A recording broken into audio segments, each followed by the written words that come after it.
Eh bien, bonjour à tous. Donc, du coup, c'est en français. Ça fait un peu de bien de parler un peu français aujourd'hui, même si j'adore la langue anglaise.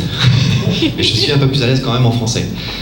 Donc, on va vous faire un petit retour d'expérience sur ce qu'on a mis en place, enfin, ce qu'on est en train de mettre en place, c'est pas fini, au sein du GIE d'Harmonie Mutuelle, le SIHM. J'en parle un petit peu plus après. On va vous parler un petit peu de la boîte en changement, comment on est en train de travailler sur le sujet, comment les freins qu'on a pu avoir éventuellement au début, et puis tout doucement, on s'oriente vers un projet d'entreprise. Donc voilà, ça me semble intéressant qu'on puisse partager en fait ce genre de choses. Julien, tu voulais rajouter quelque chose ? Bonjour à tous. Donc, pour une première présentation, donc aujourd'hui en français, et sûrement la seule de la journée.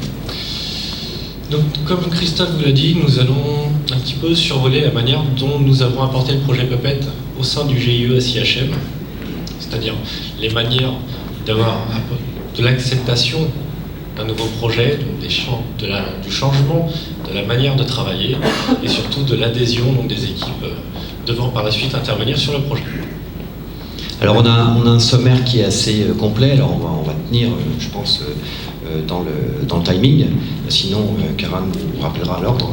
Mais l'idée c'est qu'on puisse parler un petit peu de pourquoi ce projet, des approches qu'on a pu voir et celles qu'on a prises, la méthodologie qu'on a pu utiliser, quelques prérequis mais pas seulement techniques, vous verrez. Et puis les gains, et puis après des conseils en fait pour que ça se passe bien aussi là où vous voulez mettre en place en fait ce genre de projet. Alors pour se présenter brièvement, moi je suis responsable du support technique aux applications côté production, donc Ops. Ops depuis peu de temps, puisque depuis 2010, avant j'étais développeur. Et ça s'est bien passé aussi, j'assume complètement mon passé. Je suis un peu considéré comme un agilitateur, dans le sens que j'aime bien moi, tout ce qui est méthode agile, mais agile pas l'arrache, ISO 164, hein, l'agile avec des règles qui permettent de vraiment livrer un produit de qualité.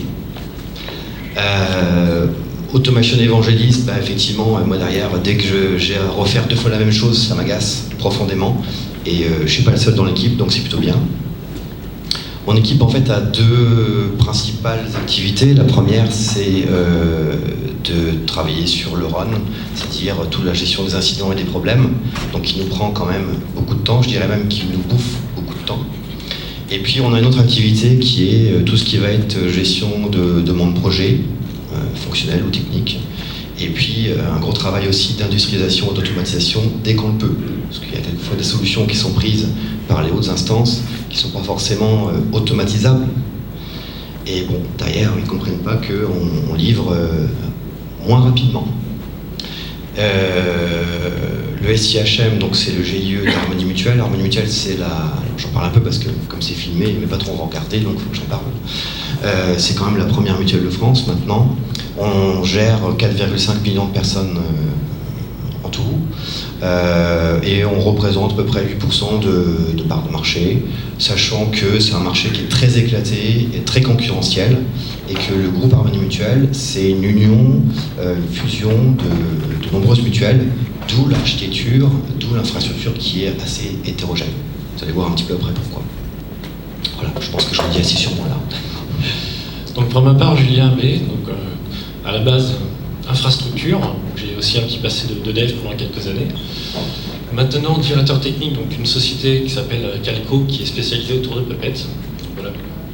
Pour l'actuel, j'ai été contacté par Christophe il y a plusieurs mois maintenant, justement pour l'accompagner sur son projet d'infrastructure, sur son projet d'automatisation de ses infrastructures et tout ce qu'il y a autour du projet, c'est-à-dire l'évangélisation des équipes, les plans de projet, les différentes avancées, les présentations, la manière donc de pouvoir distribuer et distiller la bonne parole au sein du GIE SIHM.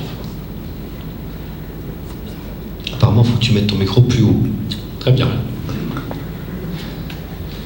Alors, déjà, on va planter le décor. Au début, j'avais un rêve qui va peut-être devenir réalité, enfin, en tout cas, c'est bien parti pour l'instant. C'était d'avoir 2 boutons. Un bouton, en fait, vert, en général c'est vert, pour pouvoir créer un environnement et un bouton rouge pour pouvoir le décommissionner après. Parce qu'actuellement, on nous demande de créer de nombreux environnements, sauf qu'on se trouve en fait avec des environnements qu'on ne décommissionne jamais, qui sont toujours utilisés pour les meilleures raisons du monde, et que ça devient compliqué après quand on veut mettre à jour sur ces différents environnements une configuration. Donc là, en fait, on est parti un peu de notre garage, en quelque sorte. Hein. C'est un projet qui est parti un petit peu par initiative, en fait, de l'équipe qui en avait marre de faire deux fois la même chose. Et on aimerait bien arriver vers une orchestration. Et alors, on voit l'orchestre, mais il y a aussi une chorale derrière. Ça, c'est pour le côté humain. Bon, puis je fais partie du chorale aussi, donc j'aime bien un petit peu mettre des petits clins d'œil comme ça. Et puis ma fille, en fait, était très contente que je mette aussi la fée clochette. Tout ça pour dire que c'est pas que magique quand même. C'est que derrière, il y a beaucoup de travail, il y a de la patience, je dirais même de la persévérance, et puis énormément d'humour. Vous allez le voir lors de la presse, on a essayé de mettre un peu d'humour, mais dans le quotidien, on essaye d'en mettre aussi, parce que des fois, c'est pas très drôle. Le souhait de Christophe a été principalement donc, de passer d'une infrastructure un peu familiale, on va dire un peu le data center dans le salon, à quelque chose de plus moderne, d'efficace, je dirais même plus de nécessaire à l'heure actuelle, sachant que les délais de livraison sont de plus en plus raccourcis, qu'on doit livrer de plus en plus souvent, de plus en plus de grosses choses, que maintenant on essaie d'éclater en plein de petites choses. Donc voilà, il y a vraiment une nécessité entre guillemets, de changement dans les équipes, clairement pour rester compétitif. Le DevOps c'est aussi pour rester compétitif. Donc voilà, donc on a vraiment avancé dans cette démarche-là, et comme dit Christophe, on a fait déjà une bonne partie du chemin, mais il en reste aussi une très grosse partie à faire. Alors déjà, il faut voir un petit peu où on se situait au niveau de maturité du XaaS, le as a service qu'on entend partout. Alors moi, ça me fait un petit peu rire dans le sens que quand on va sur différents séminaires et qu'on parle cloud, quand je rencontre en fait des homologues clients, des services, des boîtes de services qui proposent des choses, des offres sur le côté cloud, on s'aperçoit qu'en fait, on en fait déjà du cloud un peu chez nous, quoi. Et donc finalement, il y a peut-être des choses qu'on peut déjà faire chez nous bien, de façon très, très industrialisée, avec un niveau de service qui serait pas forcément équivalent aux grands du marché, mais au moins, on peut peut-être faire des choses chez nous. Donc nous, on a essayé de regarder un petit peu le niveau de maturité, et on part en fait du baby Dark Vador qui est en train de martyriser son serveur pour qu'il marche, pour qu'il tombe en marche. Et puis on arrive à la fin au Yoda Hulk, qui lui en fait est quelqu'un qui est fort mentalement, physiquement, je dirais même presque virtuellement, mais physiquement. Donc faut voir un peu où on se situait. Donc nous on était grosso modo au milieu, on avait commencé par faire l'état des lieux, on a virtualisé une grosse partie des choses, on a consolidé après, on n'a plus maintenant que deux gros PC180, notamment pour toute la partie AX. Et puis ensuite on est arrivé sur la partie, le dur là, les normes et standards. Donc ça on en reparlera de toute façon un petit peu après, les normes et standards, Julien, c'est son credo, donc on pourra en parler un peu plus. Et puis la partie industrialisation, là on rentre un peu plus dans le dur aussi, et le Graal, l'orchestration, sachant que l'orchestration, ça se met à partir du moment qu'on a maîtrisé tout ce qui est en bas. Donc on ne va pas poupettiser entre guillemets ce qu'on ne maîtrise pas déjà manuellement. Alors après, je ne sais pas où vous vous situez sur cette échelle, vous êtes plutôt au milieu, plutôt au-dessus. Je ne sais pas, déjà il y a peut-être des gens qui sont pour qui l'orchestration c'est déjà quelque chose qui est bien ancré chez eux et qui font déjà, non enfin, levez la main ceux qui font déjà l'orchestration. Bon, on va parler ensemble après alors. Ok. Tu veux rajouter quelque chose, Julien ? Voilà, donc là vous avez quand même de la même chose que l'évolution humaine. On a commencé peut-être en rampant, en se mettant à genoux, à quatre pattes, on s'est mis à marcher. On se positionne maintenant, c'est là où j'ai eu SIHM, au niveau entre la consolidation et la mise en place des normes et des standards. Donc les normes et les standards qui sont quand même quelque chose d'obligatoire. On ne peut pas industrialiser des choses à partir du moment où on n'a pas de process, même des process manuels.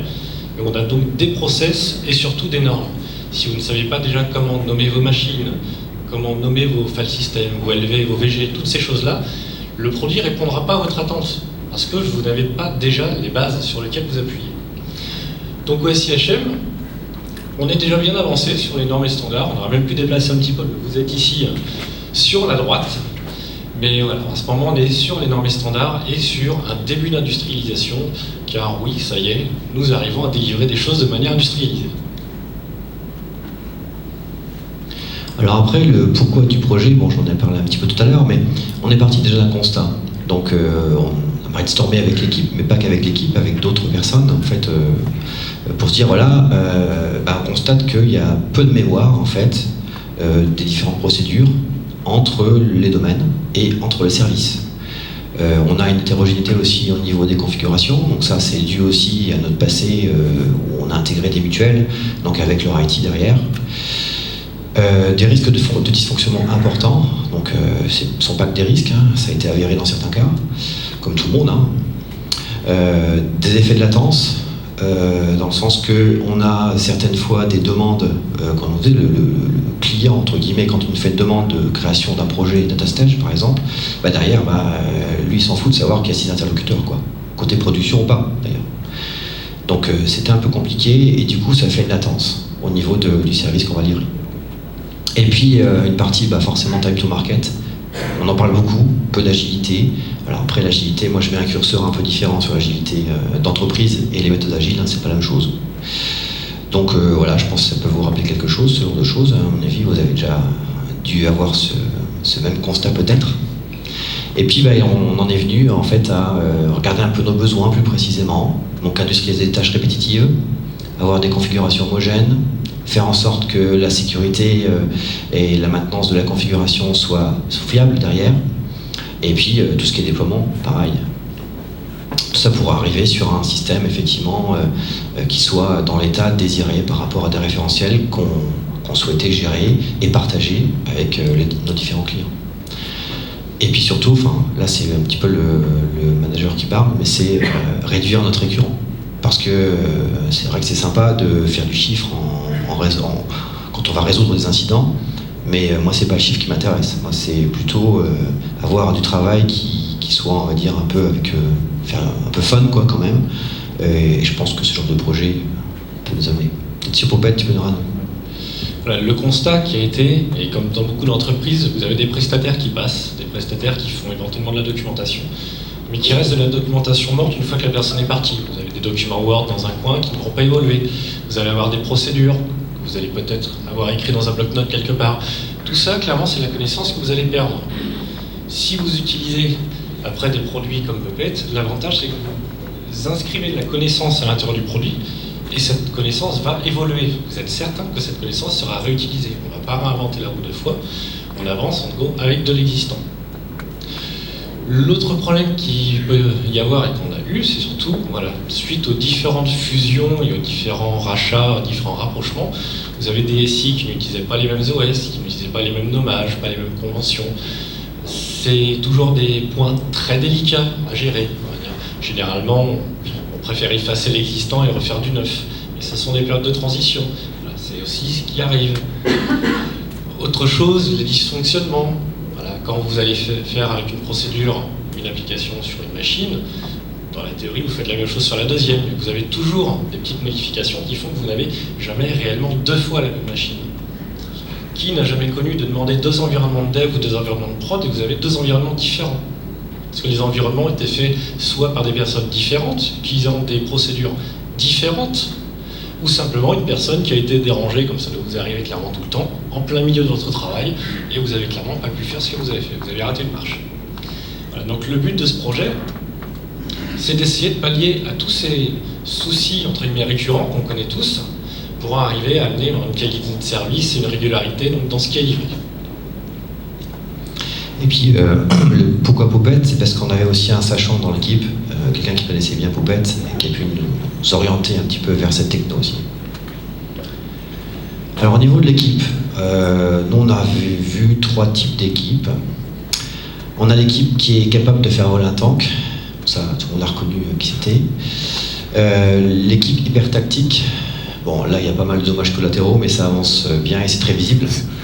Et puis il y a la force tranquille aussi. Alors bon, il y a quelques dommages collatéraux, bon, un peu moins graves, voilà. Mais ça avance quand même, à la fin quand même il y a des choses qui se passent. Nous on est plutôt en fait sur celle qui est en verte là, donc l'agence Tourrisque, voilà. sachant que l'équipe est composée d'experts à niveau 2, niveau 3, et que quand les incidents arrivent chez nous, on est dans une situation où ça a des fois traîné un petit peu avant, ils ont cherché, et puis on n'a plus que quelques minutes pour réagir, sinon après, c'est la direction qui escalade. Alors l'escalade, c'est comme ça par la direction.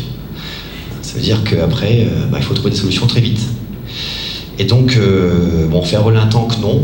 Éventuellement un frigo américain, c'est déjà moins gros. Mais non, un tank, non.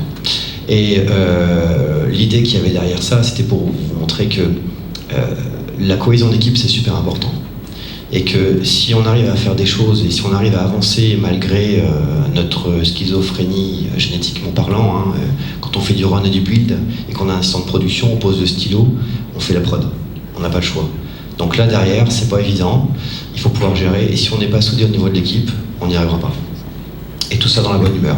Alors, puis il y a un petit clin d'œil aussi. Alors, mon équipe s'appelle Support Technique aux Applications, donc STA. Alors, souvent, on nous appelle la Stagence tout risque. Bon, c'était pour la petite blague.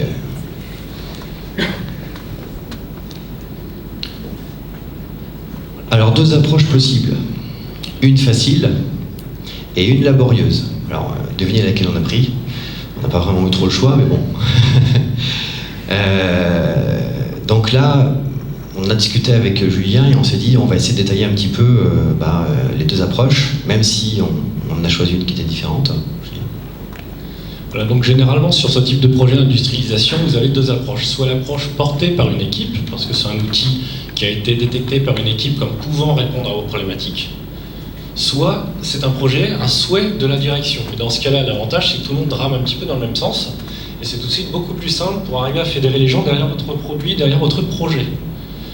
Donc les deux approches, pour les faire un petit peu plus en détail, l'avantage d'être porté par la direction, c'est inscrit dans le roadmap SI de la société. Donc là, ce sont des buts à atteindre. Vous avez des dates, vous avez des faits. La société doit, à certaines dates, arriver à tel endroit.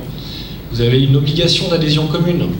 Généralement, si pour un projet porté par la direction, quelqu'un ne va pas dans le bon sens, généralement, il ne reste pas très longtemps. L'autre bonne chose, c'est que les gens convergent. Les gens ont un but, vont au même endroit. Peut-être pas de la même manière, mais les gens savent qu'à tel moment, ils doivent se retrouver tous au même endroit. Donc ça, c'est pour les projets portés par la direction. Pour les projets portés par l'équipe, on est quand même sur des problématiques beaucoup plus difficiles. C'est-à-dire que vous vous trouvez seul. Vous répondez généralement à un besoin que vous avez. Vous n'avez pas envie de faire les choses deux fois, vous avez envie de faire les choses plusieurs fois, mais de la bonne manière, que ce soit bien appliqué. Donc vous vous dites, pourquoi pas un outil d'industrialisation comme Puppet? Ça a l'air de répondre à nos problématiques, on va le prendre. Après, effectivement, c'est de l'opportunisme. Personne ne nous a demandé. Mais on l'utilise. Pourquoi? Parce qu'on voit un gain à utiliser ce genre de produit. Ensuite, pour que le projet porté par une équipe puisse devenir quelque chose d'utilisable à grande échelle, il faut arriver à le porter et à distiller la bonne parole dans d'autres équipes. Généralement, vous allez trouver des points d'appui dans d'autres équipes, des personnes qui sont intéressées par votre projet parce qu'ils ont une vision moderne du SI et se rendent compte que l'industrialisation, c'est quand même top. Voilà. Par exemple, une personne qui va vouloir installer de la supervision, des nœuds de supervision sur plein de machines, des clients, au bout d'un moment, quand il en a installé 10, il a un petit peu tout vu. Sur les 10, il a installé 9 fois de manière différente. Et donc forcément, ça va générer 8 incidents. Donc au bout d'un moment, on a bien passé à autre chose. Voilà. Les gens commencent à aimer travailler, mais pour ce dont réellement ils sont payés pour faire. C'est-à-dire un ingénieur système ne va pas être payé pour installer des machines, il ne va pas être payé pour installer de l'OS. Il est payé pour réfléchir. Il est payé pour trouver des solutions. Il est payé aussi pour répondre à des problématiques, pour répondre à des soucis, pour gérer des incidents. Ça, on le connaît assez. Et voilà. Après, une fois que vous avez réussi à vous dégager, on va dire, ce qui est industrialisable, vous faites votre cœur de métier. Vous ne faites plus, entre guillemets, du mode extincteur à gérer les incidents aussitôt qu'ils arrivent. Donc comment? C'est déjà légitimiser son domaine. Dans le cas de Christophe, support technique applicatif, c'est de dire, sur ce domaine-là, c'est mon domaine, je sais gérer mon domaine. Les gens vous respectent pour ce que vous savez faire. Ensuite, vous allez aller dans d'autres équipes, trouver des appuis, un ingénieur système qui va se dire, tiens, c'est plutôt pas mal pour installer des clients. Une personne de la production ou de l'exploitation qui va vous dire, pour configurer mes agents NRPE, c'est super. Voilà, vous allez trouver des appuis dans ces autres équipes. D'habitude, c'est un peu la gangrène qui fait ça. Là, c'est un peu l'inverse. On va trouver des gens qui vont distiller la bonne parole et qui vont adhérer à vos idées. Et c'est le seul moyen, quand vous êtes porteur dans votre coin d'une bonne idée, d'arriver à la distiller dans toute la société. Alors après, c'est vrai que, bon, on a choisi donc cette partie-là. Et on s'était rattaché pour se faire du bien à un proverbe chinois qui dit peu importe la destination, c'est le chemin qui compte. Mais bon, mon patron n'a pas trop apprécié. Donc bon. Alors, le projet.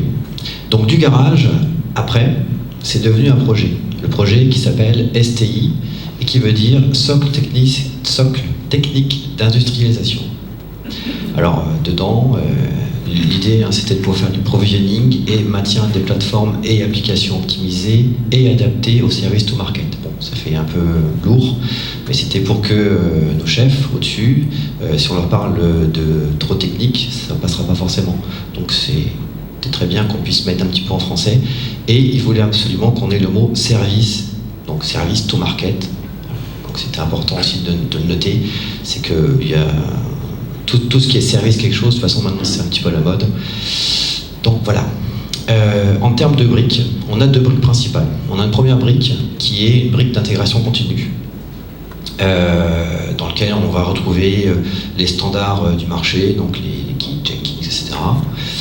Et puis, parce qu'on voulait en fait que tous les gens qui allaient participer au projet, on voulait surtout pas être le goulet d'étranglement, on voulait que les personnes qui auront besoin, on puisse les former, on puisse travailler avec eux, les accompagner, assurer un support niveau 2, niveau 3 éventuellement vers eux, et qu'ils puissent développer leurs modules eux-mêmes, et donc qu'ils puissent, entre guillemets, comme le disait Julien tout à l'heure, exercer leur ingénierie système en l'occurrence, pour les administrateurs système. Pour la partie DBA, on a aussi des choses qu'on a prévues, etc. etc. Et la deuxième brique, qui est une brique plutôt de l'écosystème Puppet. Alors on préfère parler d'écosystème, parce que écosystème, ça veut dire Puppet, mais autre chose à côté. Alors Julien va détailler ça un petit peu après, mais c'est ça l'idée, c'est qu'on ne voulait pas enfermer en fait dans une seule technologie, et on a des projets pour faire du Docker par la suite, etc. Donc voilà. Donc sur l'écosystème Puppet, Julien va nous en parler un peu plus précisément. Je reviens sur la définition de Christophe de son projet. Donc STI, provisioning et maintien des plateformes et applications optimisées adaptées aux services to market. C'est pompeux, mais c'est exactement adapté à la cible. La cible, c'est dire à la direction, c'est expliquer à la direction quel est le projet. Et vous allez faire ça pour toutes vos équipes. Pour chaque équipe, vous devez vous mettre à niveau sur le vocabulaire utilisé. Vous n'allez pas utiliser un vocabulaire développeur pour parler à des ingénieurs système. Parler d'agile directement à des équipes infrastructure, vous allez les perdre dès la première semaine. Voilà. Adaptez-vous à vos interlocuteurs. Toujours, utilisez des mots, même si vous avez l'impression que pour vous c'est simple. Et effectivement, pour vous c'est simple. Mais dites-vous que la personne en face de vous, elle n'a pas le même niveau, elle n'a pas le même vocabulaire, elle n'a pas le même background technique et elle n'a pas le même historique professionnel. Mettez-vous toujours à la hauteur de votre interlocuteur. Voilà, et là on a commencé donc à livrer quelques petits services, on en parlera après, le mot continuous delivery qui est un mot en fait qui fait un petit peu peur en général aux responsables d'exploitation. Je ne sais pas s'il y a des responsables d'exploitation dans la salle, je t'adore, hein, ce sont des amis à moi, pas de problème par rapport à ça, mais ça fait toujours peur parce que derrière on pousse des choses en prod sans vraiment qu'on sache ce qui se passe. Et quand on leur dit écoute, après des mises en production, on va peut-être en faire 5-6 dans la journée, pas forcément que nous, hein, d'autres équipes. Hein. Ils appuient sur un bouton. Ah. Donc au début on s'est dit bon, ça va aller, quand le changement ça va bien se passer, puis après on s'est dit ça va quand même être dur là, ça va falloir qu'on fasse beaucoup plus de pédagogie. Alors des prérequis, pas que techniques, des prérequis organisationnels, on va en parler un petit peu. Donc qui dit organisationnel dit humain. Donc ça veut dire que derrière, les mots collaboratifs et puis les mots aussi qui font peur vers un changement de métier. Est-ce que mon métier d'administrateur système va changer avec la mise en place de ce genre de projet? Est-ce que mon métier d'exploitant va changer, etc., etc. Donc après, il faut expliquer que je pense que les gens sont comme pour la plupart en fait, hein, c'est trouver une solution pour, non pas devenir feignant comme tout bon informaticien, mais pour en fait se décharger de tout ce qui est urgent et faire de l'important. Parce que faire de l'important, en général, c'est plus valorisant. Et c'est là en fait qu'on utilise toutes les compétences qu'on a pu acquérir et toute l'expérience qu'on a pu acquérir. Voilà, après, on a défini différents pavés. Alors, Julien va nous détailler un petit peu tout ça. Alors, on a des prérequis pas que techniques, on a surtout des prérequis organisationnels pour arriver à faire un projet d'industrialisation correct, à arriver à le mener jusqu'au bout. Les premiers seront de définir les périmètres de responsabilité technique. Si c'est porté, comme le cas actuel, par une équipe middleware, où s'arrête le middleware par rapport à l'infrastructure? Est-ce que le middleware, vous le mettez dans l'infrastructure ou est-ce que vous le mettez dans l'équipe middleware? C'est déjà une bonne question. Qui va ajouter des modules Puppet? Est-ce que c'est votre équipe middleware qui va développer les modules ou est-ce que c'est l'équipe infrastructure qui va centraliser les demandes et elle qui va développer vos modules? Vous devez cadrer toutes ces choses-là. Si vous ne cadrez pas, clairement ça ne va pas passer. Tout le monde veut se tirer la couette en début de projet. Tout le monde veut se sentir entre guillemets glorifié d'avoir un projet qui avance. Mais quand il s'agit de la réalisation, bizarrement, vous avez dû remarquer qu'il n'y a plus personne. C'est un petit peu un problème. Mais voilà, dès le début, à partir du moment où vous arrivez à cadrer, à écrire qui fait quoi, comment, vous éviterez beaucoup de soucis pour la suite. Un autre point, cette fois-ci technique, c'est la définition des normes d'entreprise. Le nommage des OS, soit des machines plutôt. Est-ce que vous le faites en fonction des OS, en fonction de la localisation, de l'utilisation de la machine? Est-ce que c'est en fonction de l'environnement? Si déjà ces questions, vous n'y avez pas répondu de manière, entre guillemets, papier, de manière manuelle, vous n'y répondrez pas avec un produit. Parce que le produit ne va suivre que ce que vous lui aurez dit. Généralement, on va dire, à Puppet, ça fait pas ce qu'on veut. Est-ce qu'on sait déjà ce qu'on veut? Est-ce qu'à la base, on est déjà venu vous voir en disant, j'ai besoin de ça? Peut-être. On le fait comment? Ah, je sais pas, débrouille-toi. Si on ne connaît pas les prérequis, on n'avance pas. Il y a encore plus dans l'industrialisation. Le nommage des machines, c'est quelque chose qui est souvent une très grosse réflexion. Vous avez énormément de manières de pouvoir les gérer, de pouvoir les nommer. Y a-t-il un meilleur moyen, une meilleure convention? C'est toujours de très longues discussions, mais discuter c'est bien, mais au bout d'un moment, agir c'est mieux. Après, l'accompagnement au changement. Faites des points réguliers, faites des réunions, entrée libre. Envoyez des mails, indiquez où vous faites une réunion à telle heure, telle date, des papiers dans les bureaux, dans la pause café. Évangélisez. Prenez et faites appliquer de la transparence sur vos projets. Votre projet sera réussi que si tout le monde l'utilise. Si vous êtes le seul à l'utiliser, le projet n'a pas d'intérêt. Il a de l'intérêt pour votre équipe, mais pas pour la société. Une fois que vous êtes parti, la connaissance est perdue, comme n'importe quel outil. Surtout si ce n'est pas un outil d'entreprise. Si c'est un outil que vous déployez, que vous faites utiliser dans toutes vos équipes, à ce moment-là, vous aurez déjà gagné une très grosse partie de votre projet. Alors, un petit peu de méthodologie quand même, juste un petit peu, je ne vais pas vous embêter trop longtemps avec ça. Pour parler un peu de l'agilité, alors on a brainstormé avec l'équipe et puis on s'est dit, bon, comment on peut faire pour essayer de traiter un peu notre schizophrénie entre le run et le build. Et puis on s'est dit, bon, allons voir du côté des méthodes agiles. Et pour faire de l'agile, on s'est dit, bon, il faut être collaboratif, on l'est, transparent, on l'est presque. Culture de la qualité, bien sûr. Adaptation, simplicité, et puis en plus on avait des post-it, donc ça tombait bien. Donc on s'est dit, bon, eh ben on va regarder comment on peut faire. Il nous faudrait des cycles qui soient assez courts, des cycles entre guillemets de développement quand même, parce qu'on développe quand on fait des modules Puppet. Et on est parti sur la méthode Scrum. En fait, une méthode Scrum, bon, c'est une des méthodes agiles, c'est une des plus répandues. Elle permet en fait de faire ce qu'on appelle des sprints, donc des itérations de développement qui vont durer de 2 à 4 semaines. Et puis, à partir de là, comme on a horreur des réunions, ben on s'est dit c'est pas mal parce qu'avec cette méthode-là, on sait à l'avance combien de temps on va passer en réunion. 8 heures au début pour définir tout ce qu'étaient les besoins, avec, entre guillemets, nos clients. Donc ça veut dire que derrière, les gens y participaient, on distribuait aussi un petit jeu de cartes pour déterminer la complexité de chaque tâche, et le client aussi. Donc c'était plutôt intéressant. Ensuite, on avait la phase de sprint. On proprement parler, où là on a fait des sprints de 3 à 4 semaines. On a fait plus de 2 pour l'instant. Et l'idée c'est que tous les matins, on se voit, et puis on regarde en fait, qu'est-ce que tu as fait, qu'est-ce que tu vas faire, qu'est-ce qui te pose problème. Il y a ce qu'on appelle un Scrum Master, qui est un petit peu le chien de garde. Alors c'est quelqu'un qui tourne dans l'équipe. Là en l'occurrence on avait quelqu'un qui connaissait en fait cette fonction, donc qui a pu nous aider par rapport à ça, et qui a pu vérifier que effectivement même s'il y avait un incident de prod sur un domaine, on essayait en fait que le backup il puisse quand même travailler sur le projet pour pouvoir livrer un produit, parce que c'est bien l'idée des méthodes agiles, c'est de livrer un produit. Et puis après, pour se reposer quand on a fini des sprints, on est passé sur une autre méthode agile qui est ce qu'on appelle le management visuel, donc des post-it, avec une colonne qui dit ce qu'il y a à faire, ce qui est en cours, ce qui est testé éventuellement ou à tester, et ce qui est fait. Et là, on appelle ça du Kanban. Donc voilà un petit peu comment on a voulu en fait essayer d'innover un petit peu avec ce projet, et puis finalement ça a pris, d'autres équipes se sont joints à nous, et puis on a pris du plaisir aussi, ce qui est important pour nous.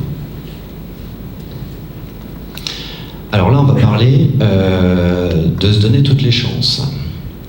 On a essayé de mettre un petit peu ici on a parlé un petit peu le long des différents slides, mais ce qui pouvait poser problème. Donc tout ce qui va être quick win, ça, il faut être fidèle aux besoins collectés, c'est important d'en faire de nombreux au début, il faut créer l'envie, il faut faire en sorte que notre client, entre guillemets, il n'ait pas en fait ce que j'appelle l'effet Kinder surprise.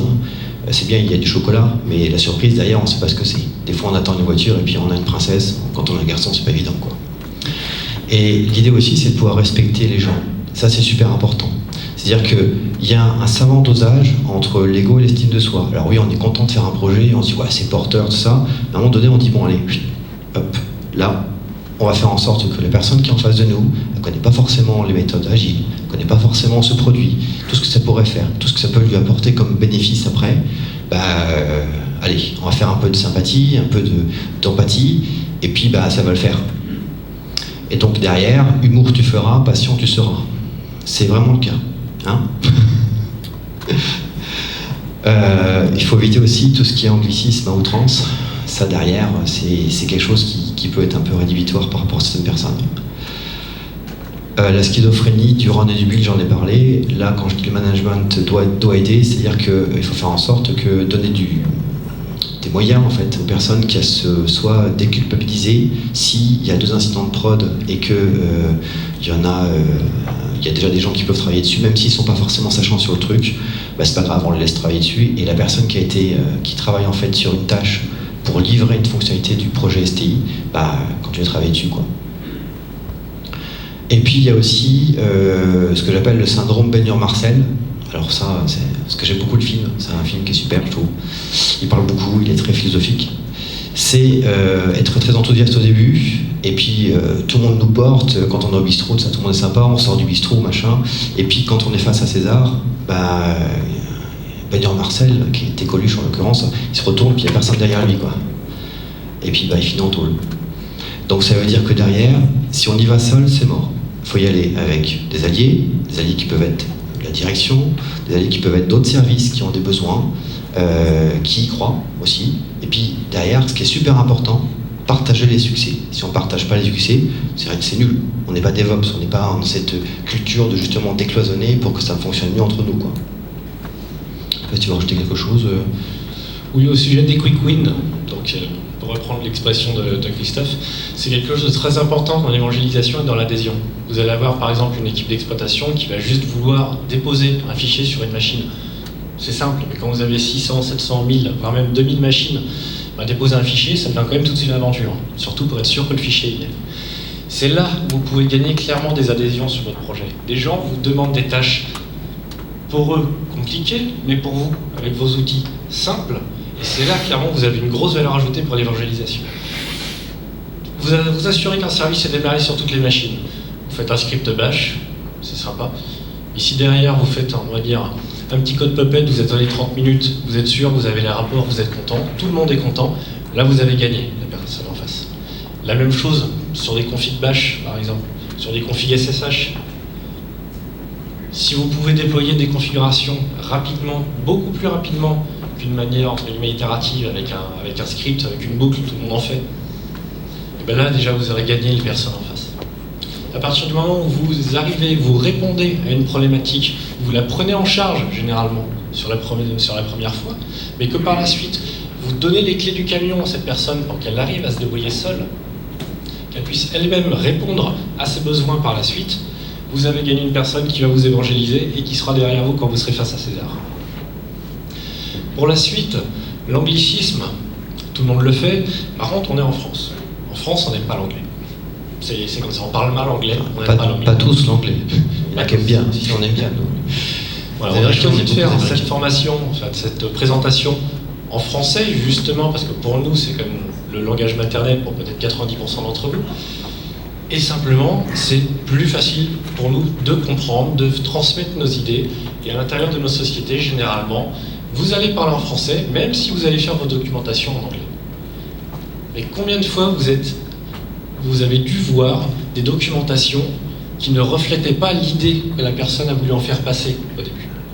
Des mots qui ont été mal traduits, des idées qui n'ont pas su être transcrites correctement, qui fait que le document ne répond pas à l'attente. Si on n'arrive pas à communiquer d'une bonne manière, vous ne ferez pas passer vos idées, et les gens ne seront pas derrière vous au moment où il faudra en débattre, il faudra les gagner, même auprès de la direction. Alors les gains, on va parler un petit peu des gains. Donc un catalogue de services qui est réduit au début, mais fonctionnel. Donc ça vaut mieux livrer peu, mais livrer bien. On a une quinzaine de services à ce jour qui tournent autour du projet Data Stage PX, donc sur de la X. Sur cette partie-là, on part en fait de tout ce qui est création de user, création de tout ce qui est gestion en fait des LV, etc., etc. Et puis jusqu'à la création de projets de data stage. Donc ça, c'est un des services, par exemple, qui évite de passer par 5-6 équipes différentes. Avant, c'était le cas, il fallait créer des users avant, etc. Enfin bref, là, maintenant, en 5 minutes, on peut créer un projet et tout le monde est content. On a son arborescence qui va bien, etc., etc. C'est exploitable. Nagios, enfin toute la partie gestion NRPE avec Nagios. On a aussi la partie gestion de log où on a en fait géré la partie Logstash déjà en recette là pour l'instant, et quand ça sera en production, on gère en production pour le triptyque Elasticsearch, Logstash, Kibana. Et puis d'autres services comme pour la partie TNSNAME pour les fichiers de config concernant Oracle. Et puis, l'intérêt aussi, c'est de partager un petit peu tout ça. Et on a partagé avec d'autres équipes côté études et côté normes de développement, architecture et normes de développement. Puis maintenant, notre intégration continue, eh bien, on va converger avec ces études. Alors, ils avaient été assez loin sur un domaine, nous sur un autre, donc on est plutôt complémentaires. Et au lieu de partir chacun dans nos sens, on se part ensemble, quoi. Et ça, c'est vraiment DevOps pour moi. DevOps, c'est pas que un buzzword, c'est surtout en fait travailler ensemble et créer de la valeur. Alors au début on était isolé, comme on l'a dit, et puis après on nous a fait confiance. Et puis surtout, passer beaucoup moins de temps sur de l'urgent, mais plutôt travailler sur l'important, cœur de métier. Et puis maintenant, ça y est, on a un sponsor fort de la direction. On a été entre guillemets adoubé. Alors c'est plutôt bien, ça veut dire que c'est inscrit dans le schéma directeur du SI. Donc c'est-à-dire que derrière, maintenant les gens vont converger et on va travailler ensemble. Bon, même si derrière on restera dans le respect et surtout, c'est pas l'idée de s'approprier le succès, c'est on le partagera le succès.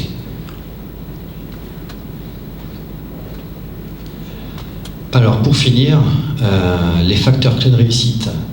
Alors au milieu là on voit la partie, je dirais, cœur DevOps, livrer, fluidifier, coopérer, c'est les mots, les verbes qu'on utilise tout le temps quand on parle DevOps. Donc notre conseil, c'est ayez une DevOps attitude. C'est la clé. Si derrière, en fait, vous ne voulez pas partager, ça ne fonctionnera pas. Ça ne fonctionnera que pour votre périmètre. Puis derrière, toute l'émulsion qu'il peut y avoir, vous allez la perdre. Parce que là, on parle effectivement de poupettes, qui nous a permis de faire tout ça, et de continuer à travailler dans ce sens. Mais il y a tout l'écosystème qui est autour. Par exemple, on a des choses qu'on aimerait faire avec Razor, qu'on ne fait pas encore, etc., etc. Petit à petit, on va y aller. Mais là, Razor, on empiète un peu sur nos amis Admin System, donc on va travailler avec eux, on va voir si c'est la bonne solution, etc. Nous, on est convaincus, mais on va voir. Après, c'est faites en sorte que les équipes soient, non pas concernées, mais impliquées. Je pas si vous connaissez la blague du cochon et de la poule. C'est le cochon et la poule qui veulent créer un restaurant. Et la poule a dit au cochon, bah, écoute, j'ai une idée, on n'a qu'à l'appeler jambon et œuf. Alors le cochon réfléchit, puis il dit, ouais mais attends, là toi, ton œuf, là, tu le donnes tous les jours, mais t'es concerné. Mais moi, mon jambon, j'en ai qu'un, je suis impliqué. Voilà, donc c'est ça la différence. C'est vraiment l'implication des gens, c'est important. C'est pas que donner son œuf, c'est aussi travailler dedans, mouiller la chemise. Le catalogue service, j'en ai parlé un petit peu tout à l'heure, mais il faut faire en sorte de livrer rapidement, comme le dit souvent Julien, avec maîtrise. Et puis surtout faire en sorte de mettre en place un catalogue de services qu'on pourrait dire complexe, mais qui soit très simple, avec les deux boutons du début, un bouton vert et un bouton rouge. C'est ça l'idée. C'est que derrière toute la couche de complexité, elle n'est pas vue par le client. La sécurité, bon bah, se poser les 5 questions systématiquement, puis de toute façon il y a le RSSI qui sera là pour vous le rappeler, et qui est, moi j'ai souvent en fait, je sens son souffle souvent d'ailleurs dans la nuque, donc maintenant je fais attention. Demandez à un expert, restez pas seul, s'il y a des choses que vous ne savez pas, faites appel à des experts qui peuvent vous aider, vous débloquer. Bon, on a fait appel à Julien, mais il y a d'autres personnes avec qui on a travaillé aussi pour la partie DataStel notamment, donc c'est important de ne pas rester seul. Le retour arrière, ça c'est vraiment indispensable à mon sens, si on veut que l'exploitation derrière n'ait pas de réticence en fait, à mettre en place ce genre de démarche, de continuous delivery derrière, pour que derrière, on pense très en amont, donc dès le développement, au retour arrière. Parce qu'actuellement, moi ce que je constate, au niveau des applications, quand on a un retour arrière, c'est essentiellement on restaure la base, et après, on galère. Julien, tu veux peut-être... Puppet, dans la version entreprise, en tout cas dans le cas présent, a répondu à beaucoup d'attentes. On avait une attente de transparence, comme on parlait tout à l'heure, sur la console. Le fait d'avoir accès au rapport simplement avec des airbags derrière, on puisse donner des accès aux gens concernés, ont énormément aidé. Le fait que les gens aient accès de l'information centralisée, d'information transparente, qui leur indiquait exactement ce qu'ils souhaitaient, ça a été un des facteurs clés. Le fait du retour arrière, effectivement, on en parle souvent, c'est toujours compliqué. Le retour arrière, certains d'entre vous, comme l'a dit Christophe, c'est on restaure. Vous avez d'autres retours arrière possibles, entre guillemets, qui vont être on corrige. Avant, on mettait en place, on développait, on implémentait et on livrait une grosse livraison avec énormément de modifications. Maintenant, on fait des modifications toutes petites, des modifications de quelques lignes. Ce qui fait que ça vous permet déjà de faire des retours arrière beaucoup plus rapides et de savoir d'où viennent vos problèmes. Avant, quand vous livrez, vous faisiez peut-être 4 livraisons dans l'année, 2 livraisons, voire même une dans certains systèmes. On n'est plus du tout dans ces approches-là. Maintenant, on va livrer tous les jours, toutes les semaines, tous les mois, même soyons optimistes, toutes les heures. C'est possible. Mais au moins, vous avez un retour arrière qui n'est pas vraiment un retour arrière, qui est juste une correction de la feature qui vous pose problème, une correction du code qui vous pose problème. On n'est plus sur du rollback, sur des gros rollbacks, sur des gros systèmes qu'on avait encore il y a même quelques mois. On est vraiment sur de la correction à la volée maintenant sur les features. Sur donc, la livraison, la fluidification et la coopération, effectivement, c'est quand même les points clés. Livrer, pourquoi? Pour montrer que votre projet n'est pas du vent, pour montrer que vous maîtrisez votre projet. Fluidifier, ça fait aussi surtout partie de la coopération. Les deux sont vraiment intimement liés. Aller dans les équipes, proposer des cafés, payer des cafés, des bières aussi, ça fonctionne bien. Le but, c'est que les gens... Avec modération. Avec modération. C'est un copain. Que les gens discutent avec vous, que vous puissiez parler, exposer vos points de vue. Ne vous fermez pas. On voit souvent dans des sociétés les ingénieurs systèmes qui ont interdiction de parler aux équipes de développement ou inversement. Vos équipes sont tellement en silo qu'elles n'ont même pas le droit de parler entre elles. Vous êtes peut-être dans des étages différents, des bureaux différents, voire même des bâtiments différents. Vous avez besoin d'une coopération entre vos équipes. Un projet, c'est pas une équipe middleware, c'est pas une équipe infrastructure, c'est tout un corps de compétences. Vous avez généralement de l'infrastructure, vous remontez vers les middleware, vous avez même des gens d'exploitation qui doivent être impliqués dans vos projets. Eh bien merci. Alors s'il y a des questions. Non, pas de questions. Alors c'est en français, hein. Oui.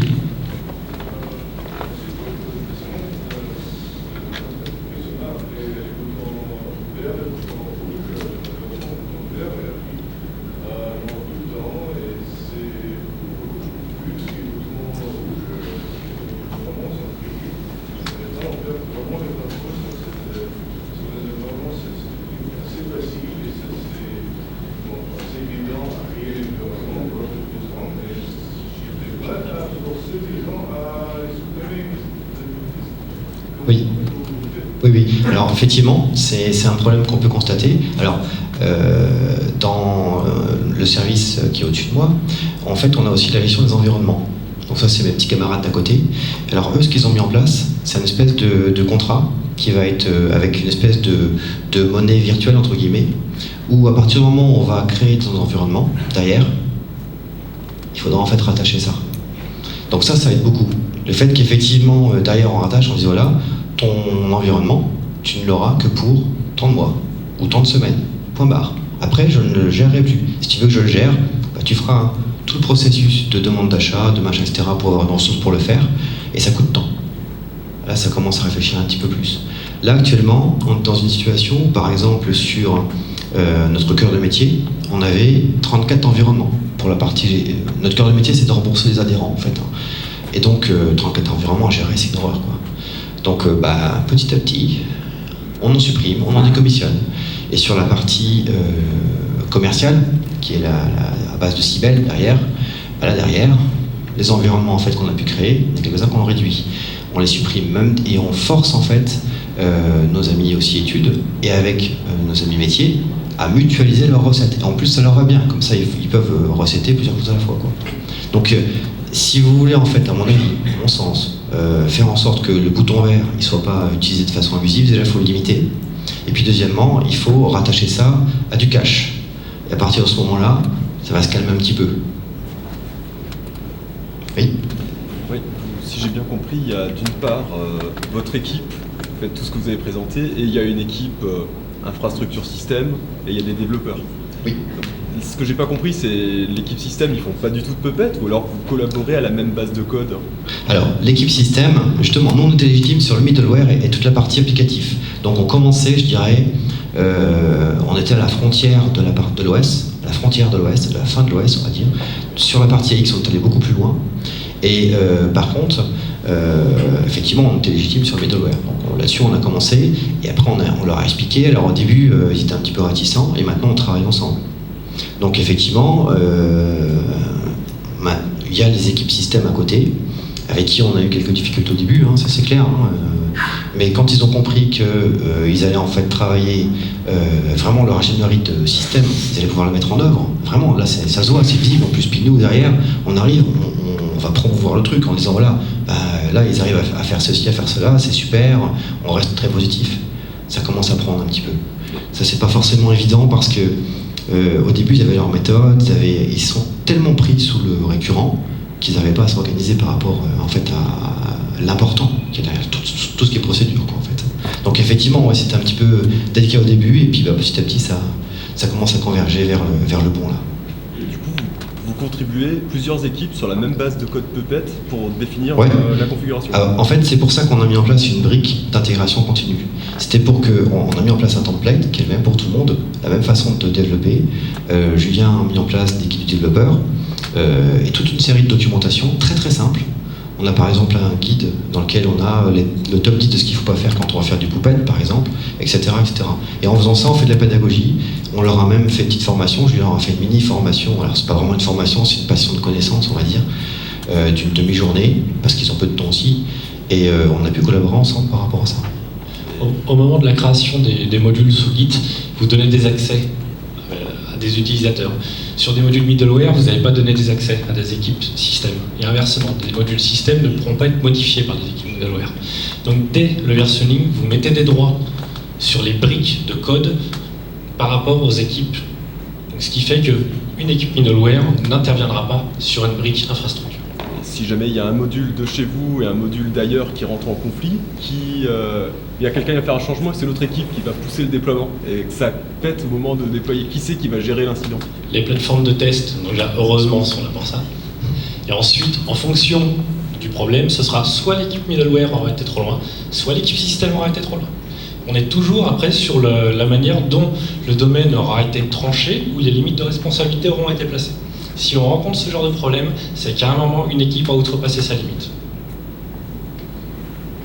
DevOps. C'est bon.